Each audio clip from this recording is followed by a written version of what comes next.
There's nobody has even addressed it. I don't understand why people... Oh, triple! Oh, I got killed right after it, but it was epic. I got a triple with my super.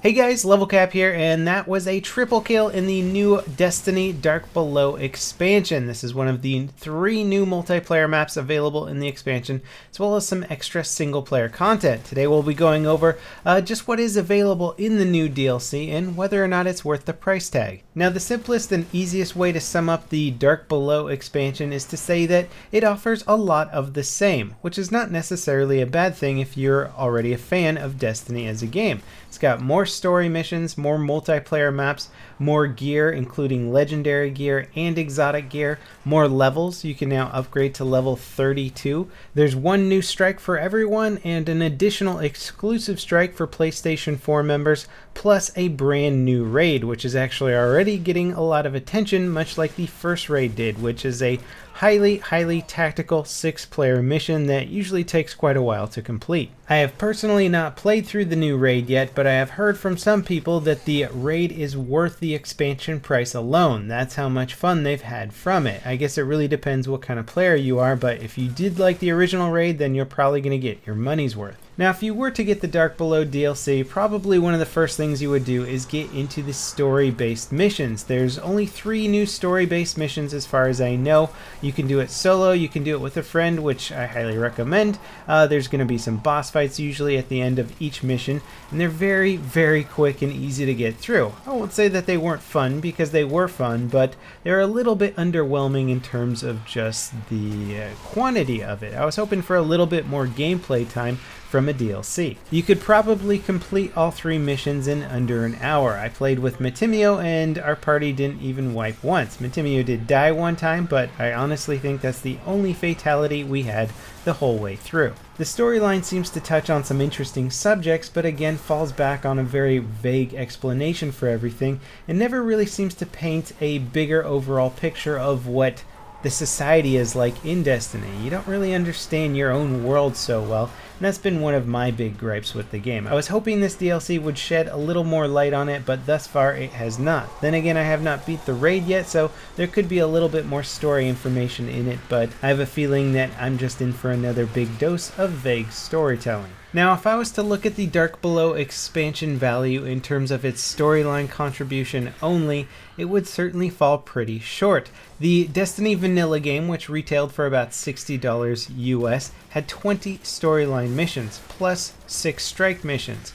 If you look at the DLC, it only has 3 storyline missions, and I'll give it 2 strike missions, even though one of them is exclusive to the PlayStation 4. So if you do the math right there, the DLC is a third the price of the overall game, $20 versus the $60 retail price. We should get at least 6 or 7 storyline missions, and we really only got 3, all of which took place on planets that already existed, and frankly we had to run through areas of the game that already existed just to get to the new content. So a lot of the new missions were recycled content that we had already seen. Not to mention there really aren't any new bad guys. There's a few reskin baddies that we've already seen before, but nothing too amazing, and considering that the vanilla game version had 4 different alien races in them, lots of different baddies, we're really getting a lot of recycled content here single player wise, and that's really a big letdown, and personally it looks pretty lazy on Bungie's part. The thing is, the Dark Below isn't just about the single player, it's got a lot of multiplayer elements to it as well.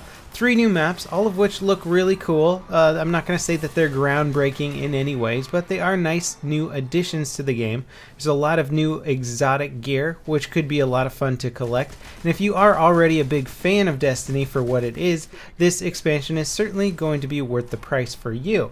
That being said, if you're somebody who really just wanted to play more of the single player, learn more of the story, and maybe not go all out crazy and get every single thing in the game, there might not be too much in this expansion for you. Some of the nice little perks that come with the expansion are a new legendary sparrow with a fiery paint job that allows you to not only go faster than probably whatever sparrow you already have, but it allows you to do some mid-air tricks. There's also some legendary weapons that you're going to get early on for just the storyline missions, one of which is a fusion rifle that can be switched between doing fire damage or electric damage. I mean, fire or arc damage rather. This will serve as an extremely versatile versatile secondary weapon for any mission. You can adapt it to whichever baddies you're going up against, adapt it to the shield types you're going to run into, and if you have a primary that does void damage, you can pretty much have a very easy setup that does all damage types. Now, although I haven't gotten any of the new exotic items, they look really cool and you can get a pretty darn good idea of what they're gonna be just from the trailers. Bungie has certainly marketed the heck out of these new items and gear,